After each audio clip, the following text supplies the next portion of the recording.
You are listening to Eat Meat Sparingly, a Word of Wisdom podcast. I am your host, Ali Essig. I'm in my bathroom today because today we are going to talk about our skin and how to feed our skin. And more than that, the practical application of all of this. Like you've probably heard of the different principles, but how do you put them into action? What should you be eating to feed your skin? And what topical procedures or even ointments, creams should you be putting on so that you can reduce the appearance of wrinkles? Now, let's first talk about the elephant in the room, the Botox.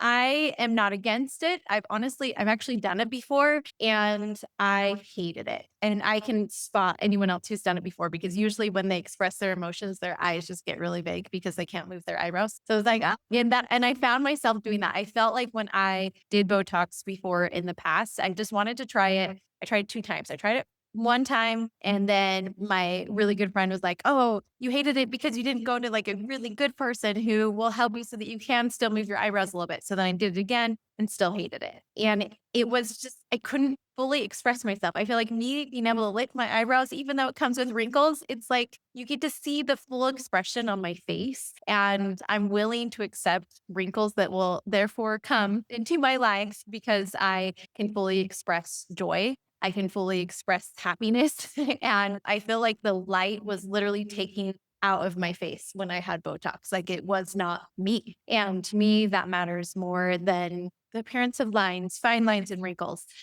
So what are your options then? If you're not going to do things like Botox that will prevent those fine lines from forming, especially if you're my age, I'm 41, I'm like so on that cusp of possibly doing things this age right now that can prevent more wrinkles from coming later on in my life. First and foremost, it's important to understand nutrition. We have to feed our skin. So number one is not just what you put on top of your skin, right? That matters. Like even, for example, the light-based therapies. Like I literally have a red light therapy mask that I put on. I have a red light therapy machine and all of these things. And we hear they're beneficial. And I've seen articles that says they're only really beneficial if you do them regularly. And is it helpful? What about facials? What about peels? Do we need to be wearing sunblock? What about cosmetic pharmaceuticals? All these things. And while that is important, it is only half of the equation. It's only half of the equation. So what is the most important thing? Number one, don't underestimate the importance of blood flow when it comes to your skin, right? 15% of blood flow goes through your skin system. And so your body pumps an average of 6 liters of blood throughout your body, and it supplies nutrients and helps with detoxification. So that blood flow is how your skin gets what it needs. So what you eat directly impacts your skin. It is the largest organ you have and the first line of defense to the outside world. And what you eat really will catch up with you. When you're young, you can kind of get away with a lot of different things, but the older you get, especially me, a woman in our 40s, how my skin is going to be aging really, really does depend on 2 things. Like obviously, well, 3 things. Number one, what I'm eating. Number 2, what I'm putting on my skin. And number 3, probably the most important, is how much sun is exposed. And so what can we do? Number 1, when it comes to food, it's important to understand that the gut is responsible for absorbing these essential nutrients. And so if your gut health is not in a great place, then it can exacerbate a lot of skin conditions. If you have rosacea or acne, while that shows up on your skin, it usually is a reflection of what's going on inside your gut. And it's important that you have a really good mix of the good and the bad bacteria, right? And you do that by eating enough fiber. And we want to make sure that you're getting a variety of plants, that you're getting a lot of those complex carbohydrates and not just the simple refined carbohydrates, like the white flour, the white bread, the white sugars, the processed foods. But also, it's important to understand that certain medications can also impact your gut health, as well as antibiotics. So maybe things have been great, but then you had to be on antibiotics a bunch, and that can affect it. Proton pump inhibitors, metformin, right? Any of the current GLP-1 medications can also impact your gut. and even laxatives on the other end. And so these chronic unresolved gut issues can have an impact directly on your skin. And so how do you improve your gut health? Number one, you feed the good gut bugs, the good gut bugs, and you feed the good gut bugs fiber. When you consume fiber, like your body loves fiber so much that when you eat it, your gut microbiome, those good gut bugs, are going to eat fiber and produce what's called short chain fatty acids. That's a byproduct, right? It's butyrate, acetate, propionate. Those short chain fatty acids will then go throughout your whole body, including your skin, and make things better, right? Improve things, reduce your risk of Alzheimer's disease and diabetes. And yes, improve your skin. And the more you feed something, the more it will grow. Like if I have a plant, I want to give it water so it can grow. And sometimes we can overdo it, right? You can overwater a plant. You can eat way too many good foods and go overboard and have a ton of gas and bloating, no question. But we want to make sure that we found that proper balance. That balance between feeding your gut what it needs without going overboard. And how you can do that is making sure you're eating a variety of at least 30 different plants a week, whole plant foods, not processed. And to focus even on fermented foods. Yeah, things like sauerkraut, miso, tempeh, pickles, kefir, kimchi, even yogurt can be really great gut food. And so know that not only does your gut have good and bad gut bugs or microbiome, your skin actually has its own microbiome too. And the microbiome on your skin matters. So how you cleanse your skin, what you put on your skin, all of that can influence your skin. And so that's why we want to avoid very harsh products. You want to be mindful of what you're using. You don't want to scrub too much or put on harsh chemicals on your skin. You want to preserve that bacterial diversity and quality. And even on average, women use like 12 products daily. And these products can contain tons of different chemicals. And so minimize the amount of products that you're just putting not only on your face, but on your hair, on your, like all over. I know this morning I put hairspray on, right? And I did shampoo and conditioner and soap. So already that's 4. And then on top of that, what am I putting on my face? And so just be mindful of all the things that you're putting on your body. But foods that negatively impact your skin health are number one going to be added sugars. Added sugars is like the number one thing, right? The average American eats 100 pounds of added sugar a year, which is about 126 grams daily.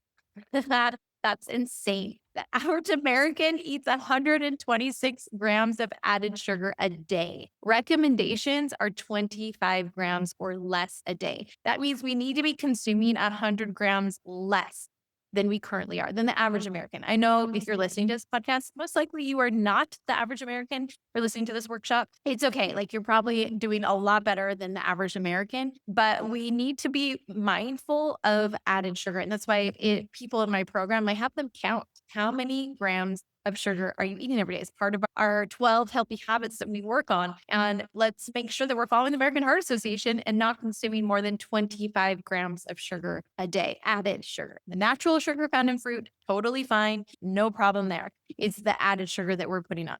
Now, not only is it sugar, but it's also meat. Sugar can age you and meat can age you. And why meat? Both of these things can produce what's called advanced glycation end products, AGEs, and they're connected to increased oxidative damage. When you have a big sugar surge, that surge creates oxidative damage inside of you. And same thing can happen with when you grill meat, all these things, like they have the oxidative damage already on the food, right? And when you eat that food, it can produce these advanced glycation end.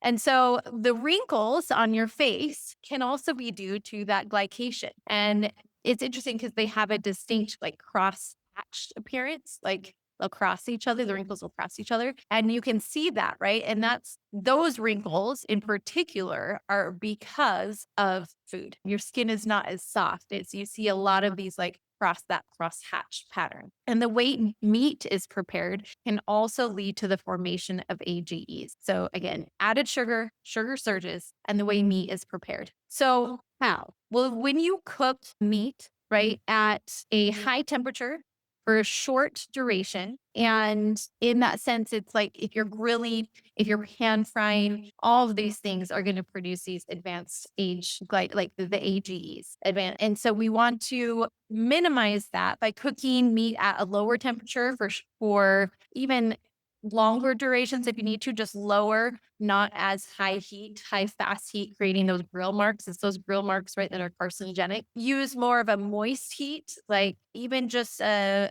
slow cooker, right, is going to be a better way to cook your meat instead of grilling it outside on your grill. Marinating meats with plants are always going to help, or even acidic ingredients. It will help reduce the formation of these AGEs. And in any way possible, just avoiding grilling, roasting, broiling, or frying, right? That is why high animal protein diets can literally age you faster because it produces those AGEs. But it's not just that. Remember, it's sugar too.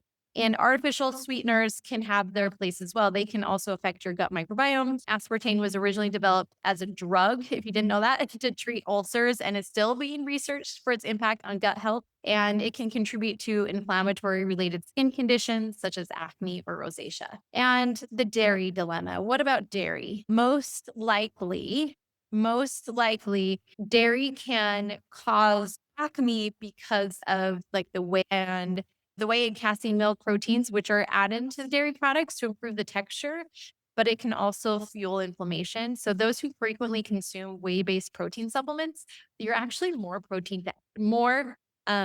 to acne. So if you are adding protein powders, minimizing the whey protein, it would be best to use a plant-based protein instead. And I cannot talk about feeding your skin without talking about alcohol. Alcohol. It's like a group 1 carcinogen, and it is terrible for your skin. I see all of these influencers that are like, oh, skincare. Oh, let me go drinking. You're like, what the heck?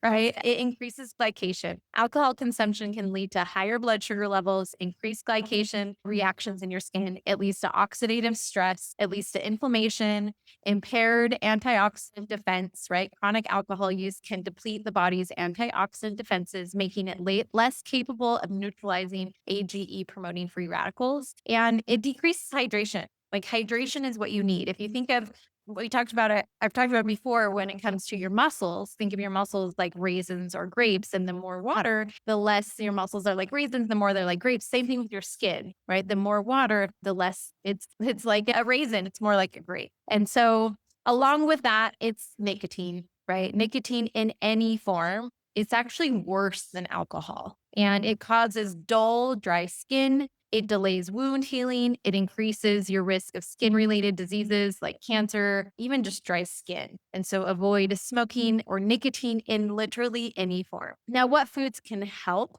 with your skin? Good news, it's not all bad. Chocolate, right? Chocolate can help. And the darker the chocolate, the better. So at least 70% cacao, ideally, is good for you as long as it is the purest full form, right, that it can be. And oh shoot, let me repeat myself. Chocolate that is dark chocolate can be beneficial, right? And like I just said before, so at least 70% cacao is good for you. However, if you're eating a lot of chocolate that is refined, like more milk chocolate, it actually can contribute to skin issues. And it could just be because of the added sugar, right? It could just be because it's the added sugar and the fat. So if you are eating a lot of chocolate and you're finding skin issues, that could be the cause, because most of us do eat chocolate with sugar in it. Otherwise, it would taste terrible unless you're eating the cacao nibs and adding it to something else. But it could be because of the added sugar and fats, because in general, the antioxidants that are found in chocolate are actually fantastic. And so, in general, the foods that can positively impact your skin health are always going to be plants. And if you think about it, plants know how to protect themselves from the sun. And think about it, they're in the sun all day long. They take the full brunt of the sun's rays every single day. And the purpose of many of the antioxidant phytochemicals in the plants is to protect them from solar damage. So you get to gain some of that protection when you ingest these substances, when you eat them. And scientists have isolated and extracted or synthesized a lot of these compounds in pills to protect and sell them, but it doesn't work as well. It does not work as well as eating the plants in its whole form, and eating a variety of plants. And so if you think about it, it protects your skin in so many different ways, because There are over 5,000 phytonutrients, and they fight free radicals and they're antioxidants, right? And when you eat antioxidants, and especially if you're eating the variety of antioxidant or the variety of phytonutrients by eating the rainbow every day, then you're getting all of these benefits. And not only that, they're full of fiber, and that fiber is going to help improve your gut microbiome. Now, it can get confusing when you think about free radicals, oxidation, antioxidants. So, to simplify it, I want to really keep it simple. So, we live in a world where UV light can cause oxidation, right? Or the free radicals. And but not only that, it can be air pollution, it can be different chemicals, it can be smoking, it can be just inflammation in general. And these free radicals are unstable because what happened is they are missing an electron, right? An unpaired electron. And when they're missing an electron, it becomes this free radical. And what antioxidants do is they let you borrow. It's like, oh, you need an electron? Here you go. Here you go. And they become more stable. And these guys, again, free radicals are like this unstable, highly reactive troublemakers in your body. And they love to find another electron to fill its molecule, and they will steal it wherever they can get it. So if they're not getting it from antioxidants, then they'll get it from your skin membrane. And that is why it's not great.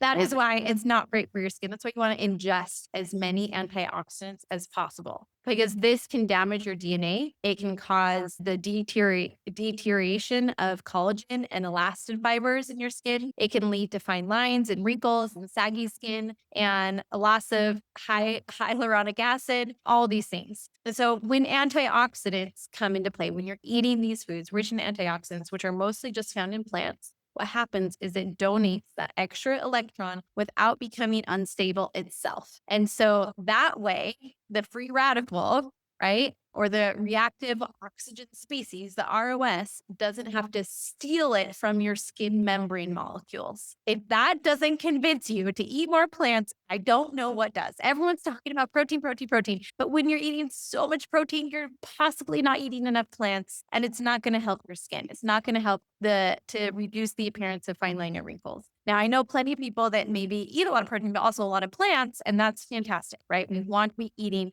those plants. So foods with phytonutrients can slow down the growth of cancer cells, can protect against that oxidative stress and the reactive oxygen species, those free radicals, the ROS. It can reduce inflammation. It can prevent DNA damage. It can induce cell death, which is apoptosis in these damaged or diseased cells. Basically, we need to eat enough fruits and vegetables every day. And it really matters. It matters for your skin. It matters for your body. It matters to reduce disease. All of it matters. And foods that have antioxidants are foods that have polyphenols, right? Polyphenols are the most abundant source of antioxidants in our diet. So what does that mean? Foods that have polyphenols are plant foods. And so we need to aim for at least 5 servings of plants, and to set a goal for 8 to 10 servings daily. So at least 5 servings a day, minimal. But set that goal, get more than that, 8 to 10 if you really want to feed your skin. So along with the antioxidants, healthy fats are also really important. And we want those really healthy essential fatty acids. And because again, we don't want this dry, flat, flaky skin. And so the best sources are going to be from things like seeds, olive oil is fantastic, avocado oil. Avocados are great, nuts, seeds, even fatty fish can be great. Chia, flax, or hemp seeds are an easy way to get these essential fatty acids. And you can just add that to your morning breakfast every day, or even an omega-3 supplement. I actually really like the brand Foliar. It's my favorite plant-based supplement for people who are eating plant-based because it not only has like the omega-3, right? Has omega-3, but it also has vitamin B12, iron, vitamin D3, zinc, iodine, vitamin K2, and selenium. A lot of other, like a complement's a really great brand for plant-based eaters too, but it does not have iron. And I personally need iron. I'm like always iron deficient. Even before I went plant-based with every single baby, I was always anemic. And when I get my blood work, if I'm not taking a vitamin, I'm just like slightly lower. Not that bad though, but slightly lower. So it's really, really important that you take a vitamin. And I'm like, I don't want to take 5 million vitamins. So I really like this brand Foliar, and I'll link it below. I just get it on Amazon. Like nothing crazy, just Amazon here. And I'll link my Amazon link on there. Now, Also, foods with selenium. So, and we've heard that selenium is really good for your thyroid. So, if you're not eating a Brazil nut or two every single day, I would highly suggest it because it prevents wrinkles, reduces skin inflammation, and prevents collagen breakdown, and it protects against skin infections. It is also found in the foliar vitamins. Selenium is part of it, but even then, I'll still have a Brazil nut whenever I go past my pantry and find the box and remember it. But eating a Brazil nut every day is really, really great. Okay, so now that you know what to eat, right? We want to eat a lot of plants. We want to eat healthy fats and we want to eat those nuts, those seeds. And obviously, you want to eat enough protein.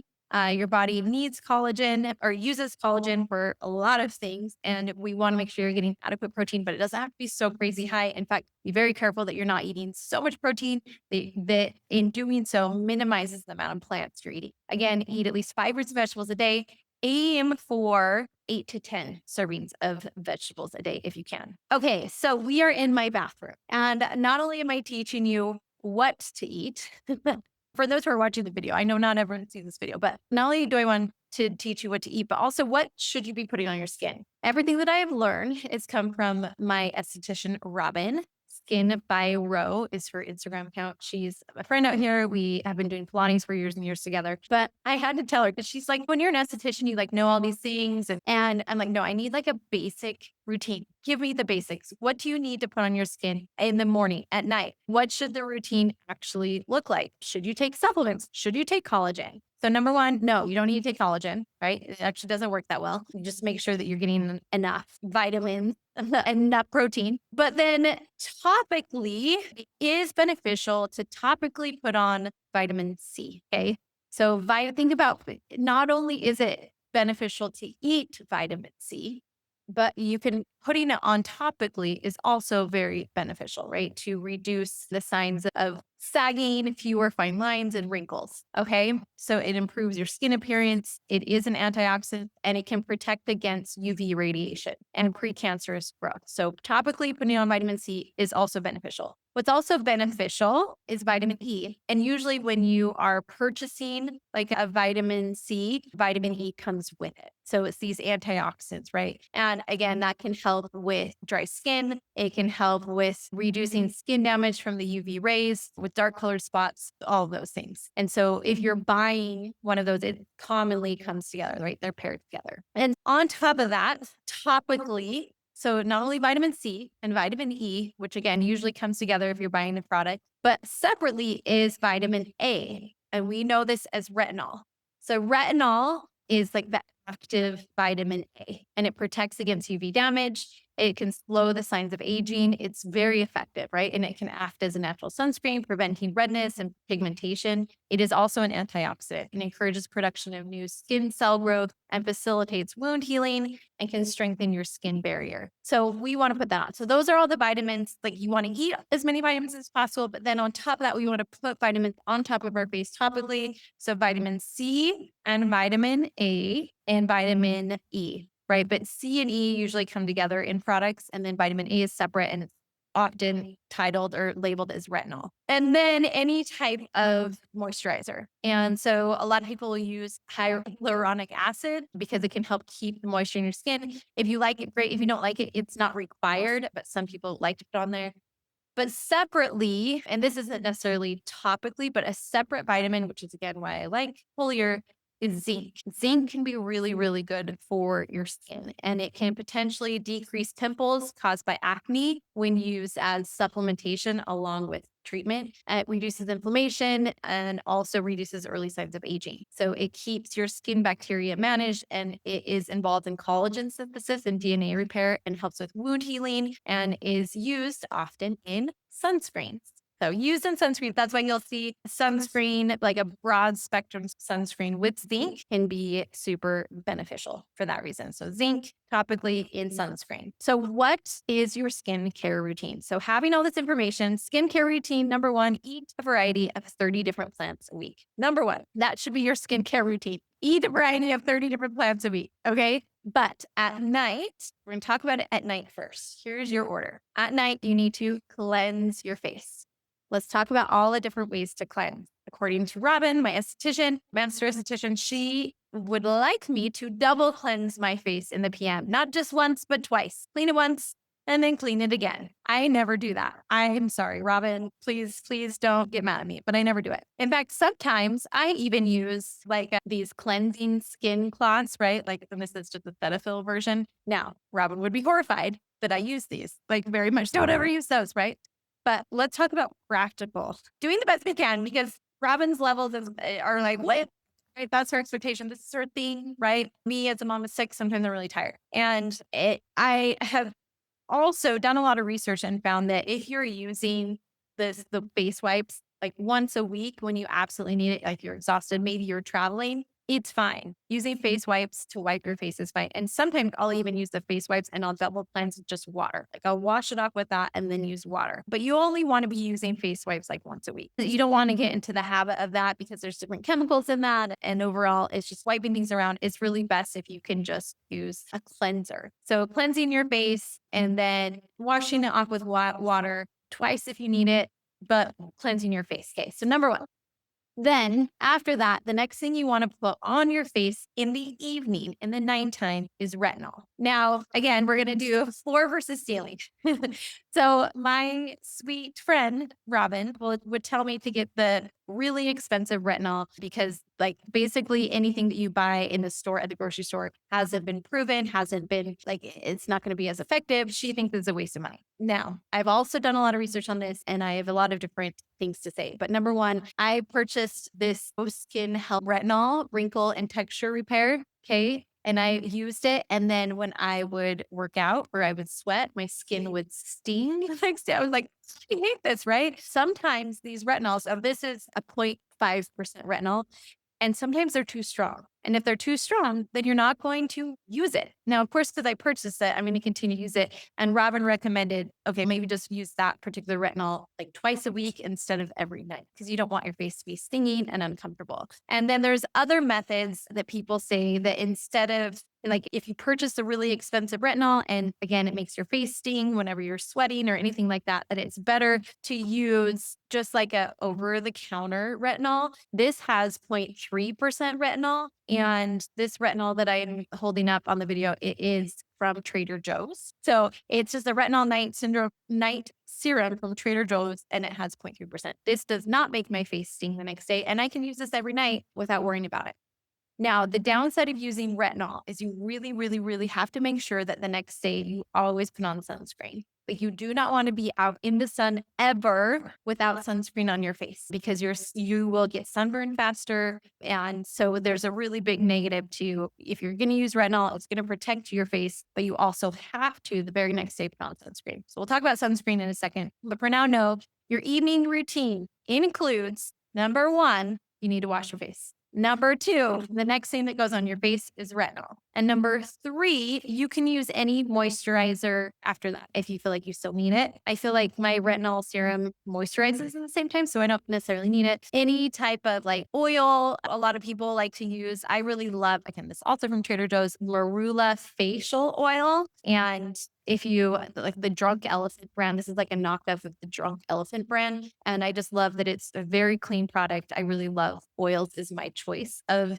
moisturizers. And they have antioxidants in there too, which can be really great. Okay, you go to bed, you put on your you wash your face, you put on your retinol, you go to bed. Then what is the next thing? What is the next thing that you need to do when you wake up in the morning? So when you wake up in the morning, it's actually suggested because we don't want to destroy the natural microbiome of your face. And so instead of a full facial wash, that you don't actually need to use facial cleanser in the morning, that you can just use water and a towel. So you just kind of wipe on water and a towel, just wipe things off. And then after that, you want to put on your vitamin E and your vitamin C. Vitamin E, vitamin C. Most times, now this is a version that is, again, just over the counter. A lot of times you'll just see a brightening vitamin serum. I'm going to show you all the different varieties that I have. The nicer version though, that Robin would recommend, it's going to be more expensive, but it's the Skin Better. And again, it's usually that vitamin defense and repair serum. This is the daytime, right? So you would put this on at daytime. Skin Better also has a version for the nighttime. Their retinol, which I use their retinol too, and an overnight cream, like that has the retinol. So you would put this one on in the morning, this one on at night. This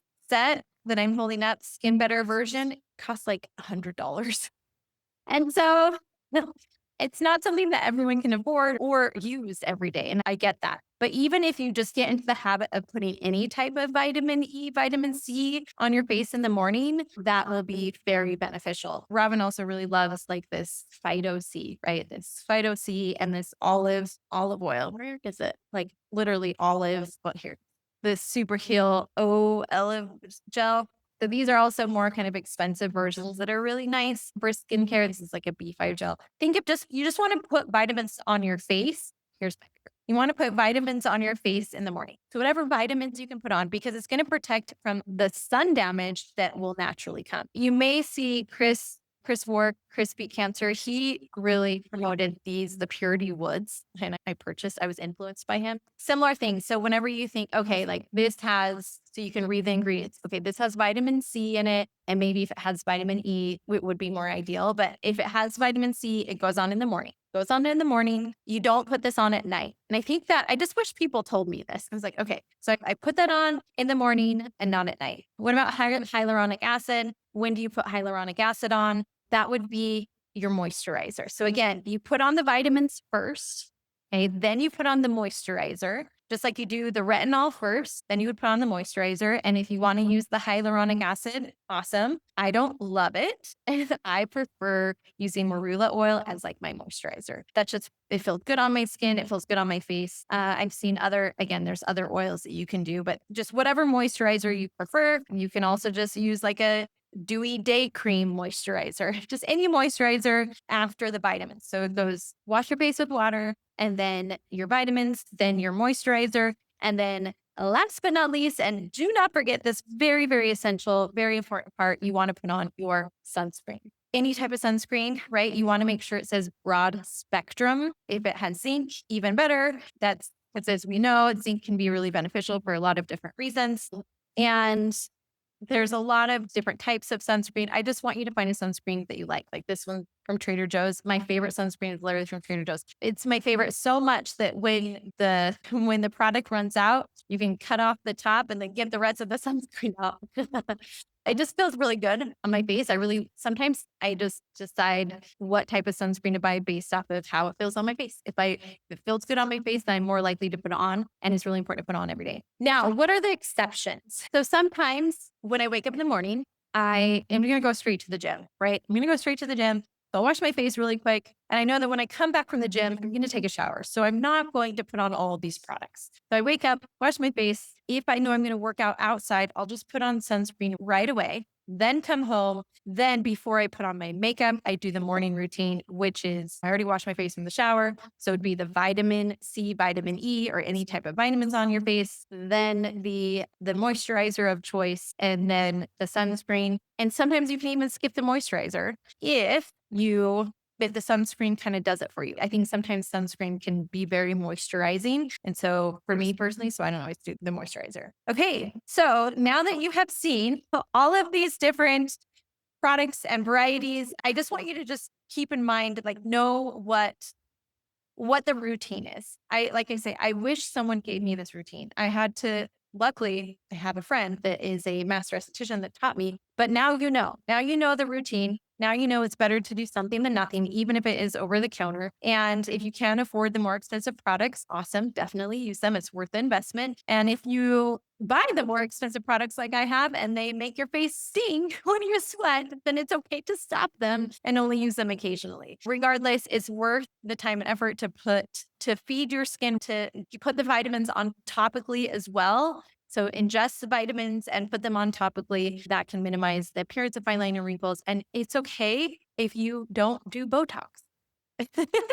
It's okay if you do. It's okay if you do. I'm jealous of those who do and look amazing. I literally, when I did it, I looked like this, and it was like I did not feel like my eyebrows just stayed down, and when I smiled, I was like, I feel like I have to open my eyes really, really, really wide so I can express myself. And it just didn't. I didn't feel like me. So that's okay. That's okay. Anyway, I hope this video was helpful. Let me know if you have any questions. Feel free to leave them in the comments below, and I will see you next time. Thank you for listening to Eat Meat Sparingly, a Word of Wisdom podcast. I'm your host, Ali Essig. And if you need more help and support with transitioning to eating more plants so you can lose weight and improve your gut health and just reduce your risk of chronic disease, then make sure to check out my PlantWise membership. That's PlantWhys, because I like to teach the why behind eating more plants. But if all you need is just a couple more delicious recipes that feed your family and everyone loves, and not to mention super simple and easy, then make sure to check out my YouTube channel, which is also PlantWise, PlantWhys. Hope to see you there.